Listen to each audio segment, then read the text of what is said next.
নমস্কাৰ বন্ধু বান্ধৱীসকল, বিবি ডিজিটেলৰ আজি আন এটা ভিডিঅ'লৈ আপোনালোক সকলোকে স্বাগতম জনাইছোঁ। আজি আমি জেনেৰেল নলেজৰ জেনেৰেল ছায়েন্সৰ ওপৰত কিছুমান প্ৰশ্নৰ অৱতাৰণা কৰিম আৰু এই প্ৰশ্নবিলাক বিভিন্ন ধৰণৰ এক্সাম ADRE হওক, DHSA হওক বা অন্য কমন এক্সাম আছাম পুলিচ হওক, গ্ৰেড 3 গ্ৰেড 4ৰ বিভিন্ন ধৰণৰ এক্সামত এনেহেন ধৰণৰ প্ৰশ্ন আহাৰ খুবেই চান্স থাকে, দুই এটা প্ৰশ্ন আহে। গতিকে আমি এনেহেন ধৰণৰ প্ৰশ্ন বিশেষকৈ বিজ্ঞানৰ ওপৰত, জেনেৰেল ছায়েন্সৰ ওপৰত আমি কিছু কথা আজি আলোচনা কৰিবলৈ ওলাইছোঁ। গতিকে ভিডিঅ'টো আৰম্ভণিতে আমি সকলোকে স্বাগতম জনাই এতিয়া আমি ভিডিঅ'ৰ মাজলৈ আগবাঢ়িছোঁ। ইয়াতে 1 নম্বৰ যিটো প্ৰশ্ন দিয়া আছে, গাখীৰৰ বিশুদ্ধতা জোখা যন্ত্ৰটোৰ নাম।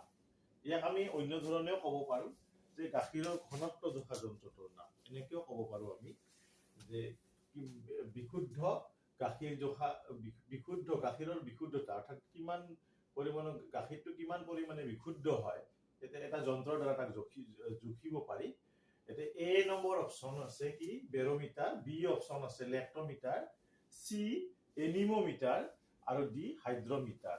ইয়াৰ শুদ্ধ অপশ্যনটো হৈছে কি লেক্টোমিটাৰ। এইটো B নম্বৰ অপশ্যন লেক্টোমিটাৰ। এইটো মনত ৰাখিব, এইটো খুবেই দৰকাৰী। লেক্টোমিটাৰ, লেক্টোমিটাৰ। ইয়াৰ পিছত আমাৰ 2 নম্বৰ প্ৰশ্নটো পেন্সিল তৈয়াৰ কৰাত ব্যৱহাৰ কৰা হয়। পেন্সিল, আমাৰ যে পেন্সিল বিলাক আছে, কাঠ পেন্সিল আছে, এই কাঠ পেন্সিলৰ মাজত যিটো অংশত এক ধৰণৰ কি থাকে, সামগ্ৰী এক ধৰণৰ থাকে, ইয়াৰে কোনটো হ'ব? A নম্বৰ ফসফৰাছ, B কয়লা, C সিলভাৰ আৰু D গ্ৰেফাইট। এইটো মোটামুটি আপোনালোকে জানে, এইটো হৈছে D গ্ৰেফাইট। গ্ৰেফাইটেৰে কাঠ পেন্সিল তৈয়াৰ কৰা হয়। এইটো গ্ৰেফাইট। গ্ৰেফাইট, এই গ্ৰেফাইট হ'ল কাৰ্বনৰ বহুৰূপ, এবিধ বহুৰূপ কাৰ্বনৰ এই গ্ৰেফাইট। তাৰপিছত 3 নম্বৰ বায়ুমণ্ডলৰ আৰ্দ্ৰতা জোখা যন্ত্ৰটোৰ নাম হ'ল। ইয়াতে A নম্বৰ এনিমোমিটাৰ, B হাইড্ৰোমিটাৰ, C হাইগ্ৰোমিটাৰ আৰু D এটাও নহয়। ইয়াৰে শুদ্ধ অপশ্যনটো হৈছে C হাইগ্ৰোমিটাৰ। এই C অপশ্যন এইটো হাইগ্ৰোমিটাৰ। ইয়াৰ সহায়ত বায়ুৰ আৰ্দ্ৰতা জোখা হয়। আচ্ছা, মইশ্চাৰটো জোখা হয় আৰু মইশ্চাৰ এইটো জোখা হয় হাইগ্ৰোমিটাৰ। তাৰপিছত আমাৰ 4 নম্বৰ প্ৰশ্ন, গাজৰত কি ভিটামিন থাকে? আমাৰ যে পাচলি আছে গাজৰ, এই গাজৰত কি ভিটামিন আছে? A number option vitamin C, B number option vitamin A, C number option vitamin D আৰু D নম্বৰ অপশ্যন আছে কি ভিটামিন B। ইয়াৰে শুদ্ধ অপশ্যনটো হৈছে B number option vitamin A। Vitamin A গাজৰত থাকে। Vitamin A, vitamin A। এতিয়া আমি 5 নম্বৰ প্ৰশ্নটোলৈ আহিছো। বন্ধু বান্ধৱী অকল চাই ল'ব। পানীত দ্ৰৱীভূত হোৱা ভিটামিন বিধৰ নাম হ'ল, মানে এবিধ ভিটামিন আছে পানীত দ্ৰৱীভূত হয়, এই ভিটামিন বিধৰ নামটো ক'ব লাগে। A vitamin C, B vitamin A, C option vitamin K আৰু D অপশ্যন এটাও নহয়। ইয়াৰে শুদ্ধ অপশ্যনটো হৈছে A ভিটামিন C টো পানীত দ্ৰৱীভূত হয়। এইটো মনত ৰাখিব, ভিটামিন C পানীত দ্ৰৱীভূত হয়, সলিউবল ইন ওয়াটাৰ। তাৰপিছত 6 নম্বৰ ভিটামিন ডিৰ অভাৱত হোৱা এবিধ বেমাৰ। ভিটামিন ডিৰ অভাৱত এবিধ বেমাৰ হয়।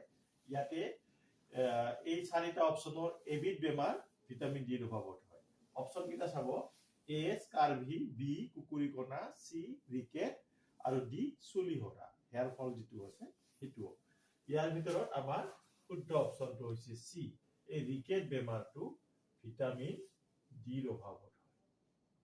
ৰিকেট বেমাৰ, ৰিকেট বেমাৰটো কি হয়? ভিটামিন ডিৰ অভাৱত হয়। তাৰপিছত আমাৰ 7 নম্বৰ প্ৰশ্ন, কি ভিটামিনৰ অভাৱত স্কাৰভি ৰোগ হয়?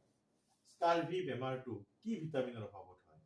A vitamin E, B vitamin A, C vitamin D আৰু D ভিটামিন C। স্কাৰভি ৰোগটো এটা ছালৰ বেমাৰ হয় আৰু এইটো এই ভিটামিন চিৰ কাৰণে হয়, চিৰ অভাৱৰ কাৰণে হয়। D number option vitamin C, vitamin C. তাৰপিছত আমাৰ 8 নম্বৰ প্ৰশ্নটো হৈছে প্ৰাকৃতিক গেছ। এই প্ৰাকৃতিক গেছ বা জৈৱ গেছৰ মুখ্য উপাদান কি? প্ৰাকৃতিক গেছ আৰু জৈৱ গেছ এই দুয়োটাৰে মুখ্য উপাদান কি আচলতে? ইয়াতে প্ৰশ্নটো দিছো আমি প্ৰাকৃতিক গেছৰ মুখ্য উপাদান হল এ ইথেন, বি মিথেন, চি পেন্টেন আৰু ডি বিউটেন। এই গোটেইকেইটা জৈৱ যৌগ হয়। ইয়াৰ ভিতৰত এই মিথেন গেছটো প্ৰাকৃতিক গেছৰ মুখ্য উপাদান হয়। মিথেন গেছটো প্ৰাকৃতিক গেছৰ মুখ্য উপাদান। এইবাৰ আমি আহিছো 9 নম্বৰ প্ৰশ্নটোলৈ। বৃক্ক অৰ্থাৎ কিডনী, কিডনীৰ আটাইতকৈ সৰু কাৰ্যকৰী আৰু গঠনকাৰী একক, ক্ষুদ্ৰতম কাৰ্যকৰী আৰু গঠনকাৰী একক হল কি? ইয়াতে A number nephron, B neuron, C synapse আৰু ডি ৰেটিকুলোসাইট। ইয়াৰে কেইটামান এইবিলাক সাইন্টিফিক কিছুমান টাৰ্ম। ইয়াৰ ভিতৰত কোনটো শুদ্ধ অপশ্যন? ইয়াৰ শুদ্ধ অপশ্যনটো হৈছে কি এ নম্বৰ নেফ্ৰন, অৰ্থাৎ বৃক্ক গঠনকাৰী একেবাৰে ক্ষুদ্ৰতম যিটো একক সেই এককটো হল নেফ্ৰন। এটা বৃক্কত বহুত নেফ্ৰন থাকিব পাৰে, কথাটো এনেধৰণৰ। তাৰপিছত আমাৰ 10 নম্বৰ এটা প্ৰশ্ন, এইটো প্ৰায় আহি থাকে, এইটো ইম্পৰ্টেন্ট প্ৰশ্ন এটা। পেনিচিলিন কোনে আৱিষ্কাৰ কৰিছিল? যে আমাৰ এই বেমাৰ হলে যে বেজি দিয়া যিটো হেৰি আৱিষ্কাৰ কোনে কৰিছিল আচলতে? ইয়াতে অপশ্যন কেইটা চাব। A Robert Hooke, B Alexander Fleming, C Michael Faraday, D Leeuwenhoek. ইয়াৰে শুদ্ধ অপশ্যনটো হৈছে বি নম্বৰ আলেকজেণ্ডাৰ ফ্লেমিং। এইটো মনত ৰাখিব আপোনালোকে, খুব দৰকাৰী হয় এইটো। এইটো আচলতে সহজো, টান নহয়, এইটো চৰ্চিত আলেকজেণ্ডাৰ ফ্লেমিং।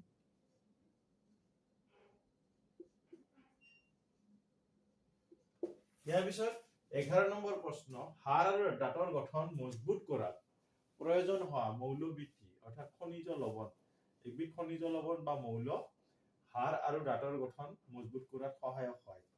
ইয়াৰে অপশ্যন কেইটা চাব। A iodine, B iron, C calcium, D potassium. ইয়াৰে শুদ্ধ অপশ্যনটো আমাক লাগে, সেইটো হৈছে আমাৰ চি। এইটো মনত ৰাখিব, কেলছিয়াম। কেলছিয়াম। ইয়াতে আৰু এটা কথা কৈ দিও, কেতিয়াবা কেলছিয়ামৰ সলনি ফসফৰাছ থাকিব পাৰে। ফসফৰাছ থাকিলে এই ফসফৰাছটো কিন্তু হাড় আৰু দাঁতৰ গঠন মজবুত কৰাত সহায়ক হয়। গতিকে এইটো অপশ্যনৰ সলনি কেতিয়াবা ফসফৰাছ থাকিব পাৰে, ফসফৰাছ থাকিলে আপোনালোকে ফসফৰাছটো দিলেও হ'ব। ইয়াৰ পিছত আমি 12 নম্বৰ প্ৰশ্নটো লৈ আছো। তৰল অৱস্থাত থকা একমাত্ৰ অধাতু হয়। ইয়াত যেকেইটা অপশ্যন দিয়া আছে প্ৰত্যেকটোৱে আচলতে অধাতু। ইয়াৰ ভিতৰত এবিধ অধাতু এনেকুৱা আছে যি তৰল অৱস্থাত থাকে। একমাত্ৰ মানে তৰল অৱস্থাত একমাত্ৰ অধাতু এবিধে পোৱা যায়। ইয়াৰ অপশ্যন কেইটাৰ ভিতৰত আমি শুদ্ধ অপশ্যনটো উলিয়াব লাগে। A number option chlorine, B bromine, C nitrogen, D fluorine. ইয়াৰে শুদ্ধ অপশ্যনটো হৈছে bromine, B number. B number অপশ্যনটো হ'ল ব্ৰোমিন। এইটোৱে। গতিকে এনেকে আমি আজি 12টা প্ৰশ্ন আলোচনা কৰিলো। গতিকে কেনেকুৱা পালে মোৰ ভিডিঅ'টো আপোনালোকে কমেন্ট বক্সত লাইক শ্বেয়াৰ কমেন্ট কৰিব। আৰু নতুনকৈ যিবিলাকে ভিডিঅ' চাই আছে তেওঁলোকক মই ভিডিঅ'টো মোৰ চেনেলটো সাবস্ক্ৰাইব কৰিবলৈ ৰিকুৱেষ্ট কৰিলো। আৰু এটা কথা শেষ কৰাৰ আগতে মই দুটা প্ৰশ্ন আপোনালোকৰ ওচৰলৈ ঠেলিছো। যদি আপোনালোকে উত্তৰটো জানে তেনেহলে মোৰ কমেন্টত কমেন্ট কৰিব। প্ৰথম হৈছে কি, আমাৰ ভিটামিন ডি আমি কিহৰ পৰা পাওঁ? কিহৰ পৰা নেচাৰেলি পাৱাৰ আমাৰ কি আছে, সুবিধা আছে, সেইটো এটা প্ৰশ্ন। আৰু 2 নম্বৰ প্ৰশ্ন, আমি ইয়াত উল্লেখ কৰিছো যে একমাত্ৰ তৰল অধাতু হৈছে ব্ৰোমিন। এতিয়া প্ৰশ্ন হল, এবিধ এনেকুৱা ধাতু আছে যি নেকি তৰল। সেই তৰল ধাতুবিধৰ আমি নামটো জানিব লাগে। গতিকে কোনোবাই জানে যদি কমেন্ট বক্সত কমেন্ট কৰিব। এইখিনিয়ে কথা। আৰু এনেকৈ আমি জেনেৰেল ছায়েন্সৰ বা ছায়েন্স বিজ্ঞানৰ ওপৰত আমি আৰু দুটামান ক্লাছ আমি পৰৱৰ্তী পৰ্যায়ত ল'ম পৰীক্ষাৰ সহায়ক হোৱাকৈ। গতিকে ৰেগুলাৰলি মোৰ এই ভিডিঅ'বিলাক আৰু লগতে মোৰ আগৰ যিবিলাক ভিডিঅ' আছে সেইবিলাকো ৰেগুলাৰলি আপোনালোকে চাই থাকিব। আৰু আপোনালোকৰ ৰিকুৱাৰমেণ্টবিলাক যদি আছে তেনেহ'লে মোক লগত শ্বেয়াৰ কৰিব পাৰে আৰু সেইবোৰতে মই দিব চেষ্টা কৰিম। এইখিনিয়ে, ধন্যবাদ।